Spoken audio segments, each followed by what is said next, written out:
That restaurant that was across from the hotel. The Apple place? Yeah.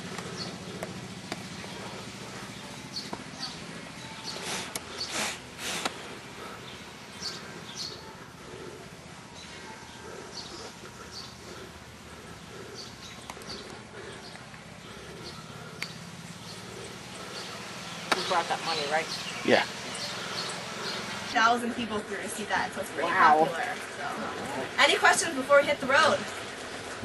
All right, then let's go.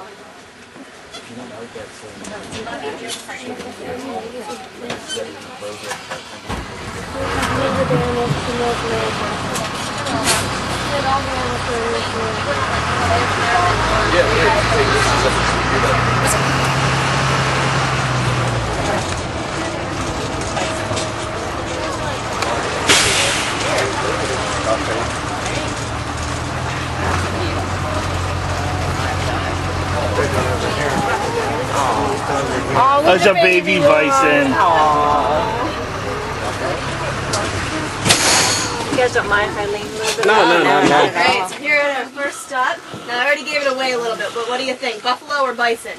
Bison! Very good. We got a smart group. Buffalo are the ones that are found in Africa and Asia. They have the horns that come out of the top of their head. These are bison that have the horns coming out of the sides of their head. So when the first settlers came over, they saw these and started calling them buffalo, and the name just kind of stuck. So tomato, tomato, whatever you want to call them is fine with me.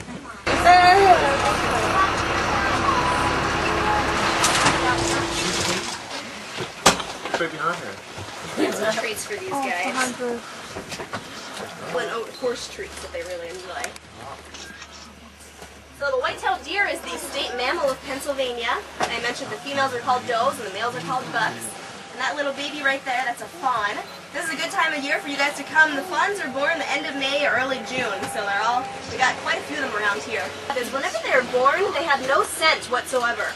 So a mama deer, the doe, will find a good place for her baby to lay down, and she'll leave it there alone because she knows if she was to lay next to it, a predator could smell her and come find the baby, and it would be pretty defenseless at that point.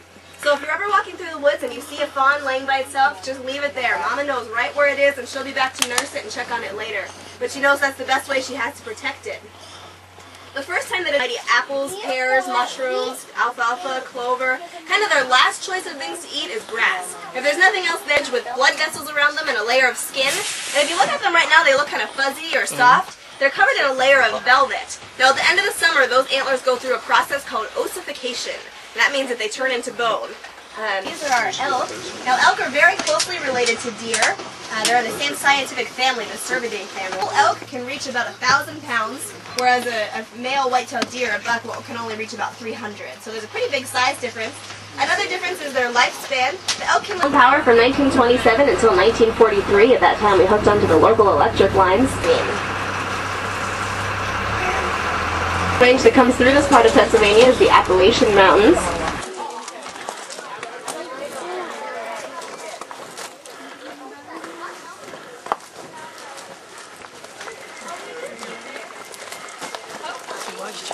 He's actually the last remaining member of our pack of gray wolves. In the wild, wolves are lucky if they live to be 5 or 6 years old. In captivity, they might live to be a little longer. Traveler here is 16 years old, so he's quite a senior sort of thing. But one difference that you might notice, whenever the wolves walk, they place their back feet exactly where their front paws just were. That helps them to be able to walk really, really quietly, even through sticks and leaves and that sort of thing, and they can really sneak up on you, which is amazing for how big they are. Another difference is that wolves will carry their ears back against their head as they walk, whereas dogs tend to hold them forward. Wolves also have curved canine teeth to really grip into their prey, and domestic dogs have straight canine teeth. Also, if you have a domestic dog, you probably know it sheds just about all year, whereas the wolves will shed their entire coat twice a year.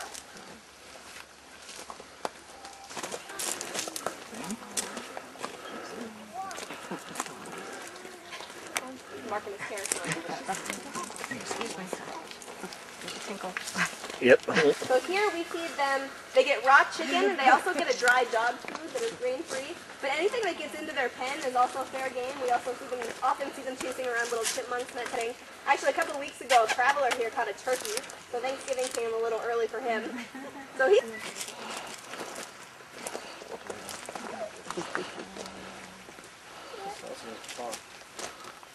What did you say about their back paws again? That they... Whenever they walk, they place their back paw exactly where their front paw just was. Ah. You can kind of see as he's walking. Oh, yeah. He missed the joint. You can see he's a little stiff for how old he is. We actually give him, it's kind of like ibuprofen for dogs just to help out with his joints. And that seems to keep him pretty comfortable. He doesn't seem to have too many problems. Oh, they're a lot bigger. So is this picture? He missed it. I'll squeeze out here so you can get a better picture. So we have 2 males and 3 females right now. This is Diego, who's our submissive male. His brother Samson is the alpha male.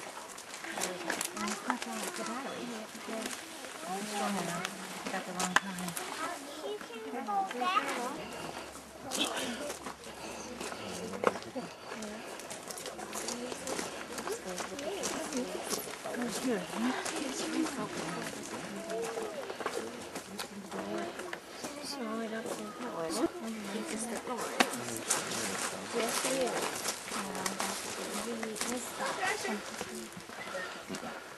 So we actually have 3 black bears. This one that you can see here, this is Thrasher. The other 2 are Oscar and Colonel. Thrasher, come on. It's too hot.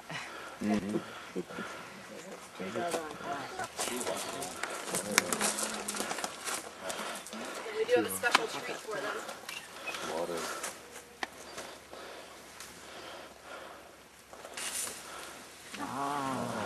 He's like, oh.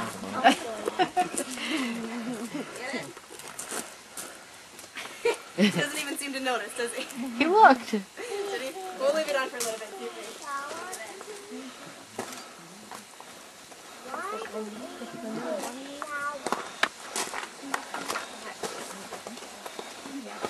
So we do have 3 black bears. All 3 of them are 13 years old. They'll probably live to be around 30 years old. What do you think, Chris? Oh, he's like, I'm enjoying the shower. Aww. Now, black bears are omnivores, so they will eat meat, but opportunistically. So if they come across something that's died recently, they'll probably eat it. But they also probably won't go and hunt something down. They'd much rather eat fruit, nuts, insects, roots, things like that. And throw them some raisins. They really enjoy those. Aww. He's like, what the heck? You guys can kill one of them for me?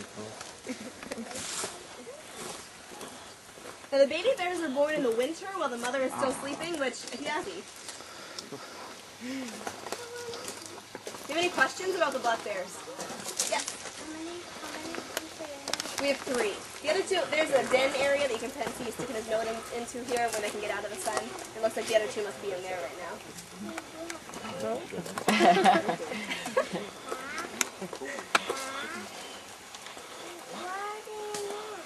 Actually pretty big for a black bear.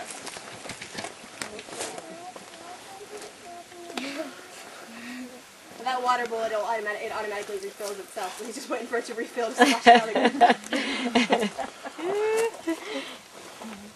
Okay. Any other questions? After this. Yes. I'm not going that way for Well, only the people that... Tina.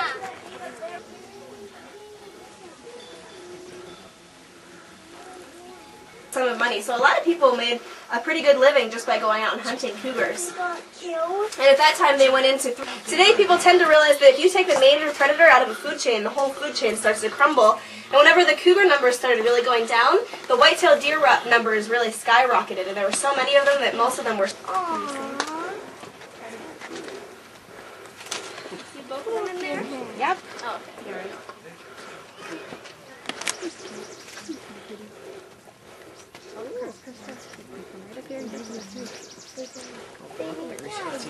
Yeah. So these are our bobcats, right here crouching back. So if you look up at them from below, they kind of blend in well with the sky. That's called counter shading. They have very good vision. They can't see a bright color.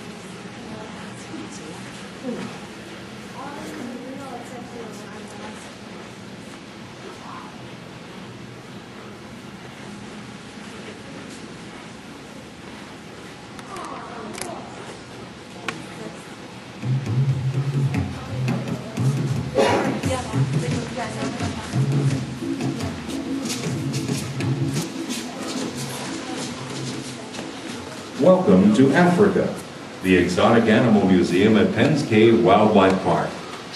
Penn's Cave has always been focused on the mission of educating our visitors on the environment, wildlife, and conservation. As stewards of these natural resources around us, and as globally mindful